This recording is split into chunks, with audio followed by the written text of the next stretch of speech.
Hi guys, welcome to Bite Size Excel. In this video, we're going to take a quick look at bar charts and how you put them into your spreadsheet. So in this spreadsheet, we have an example of an annual summary of sales from two different shops. And say we want to visualize this by inserting a bar chart for shop 1. And how we do this is we go to the Insert tab here at the top, click Insert, and we go over to our little charts group here. And in this top left hand corner, we have Insert Column or Bar Chart. You can also click this little drop down, which will give you the different types of bar and column charts that you can insert. So there are a few different options. But for now, we're going to select our clustered column, which will obviously show your data by month. Now, once we've inserted our chart and click onto our chart, we will get this Design and Format tab appearing at the top. Now in our Format tab, this is where we have all the different options for our chart. Starting with Quick Layout, we drop it down. There are a number of different layouts as to how you might want your chart to look. So you obviously pick the one that's most appropriate for you, or you can just leave it as the initial format that comes up. You can also change the color scheme of your chart. These chart styles will have a number of different options as to how you might want your chart to look. So these are all just time-saving options that allow you to quickly amend your chart without having to go in and play around with the formatting options. But if you do want to have a play around, you can right-click and go to Format Chart Area. And you'll get this little sidebar where you can play around with a number of different options such as your fill, your border. You can make your chart have things like shadows, 3D formats, and you can change the size and the property of your chart. If you want to play around with individual elements, you can click on them. So for example, you might want to amend this vertical axis. So we click onto that and we'll come up with the Format Axis menu.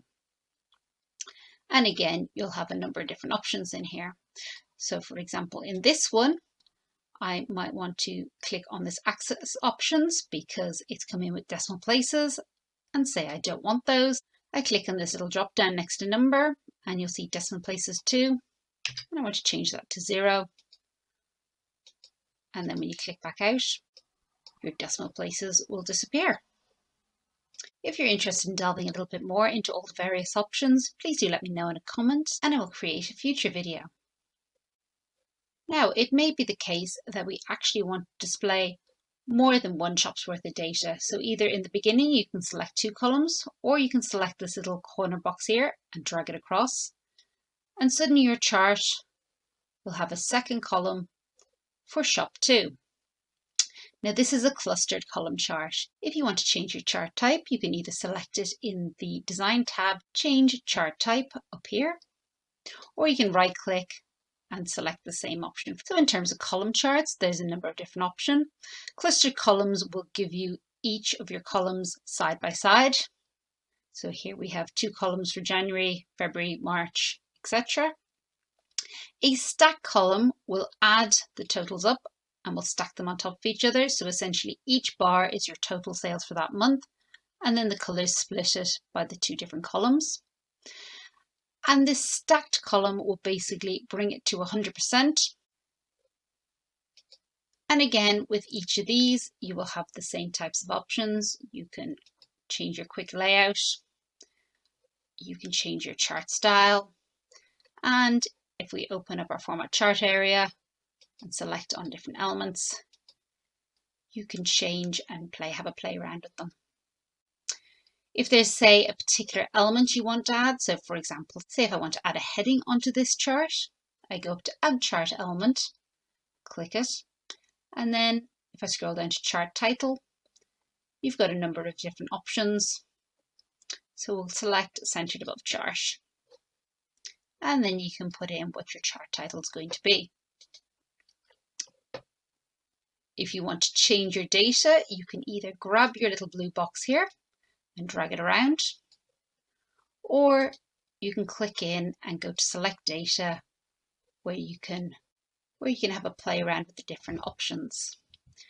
We can delve into these options in a little bit more detail in future videos. Please do let me know if you're interested in a comment.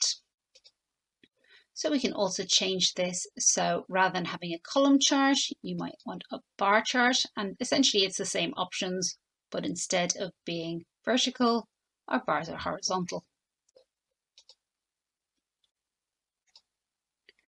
So that's just a really quick introduction to bar and column charts. I hope that you found it useful. Do let me know in a comment if there's anything in particular you'd like to see in a future video. In our next video, we'll be looking at other chart types, such as pie charts and line charts. I do hope you found this video useful. Please do like and subscribe, and I look forward to seeing you in a future video.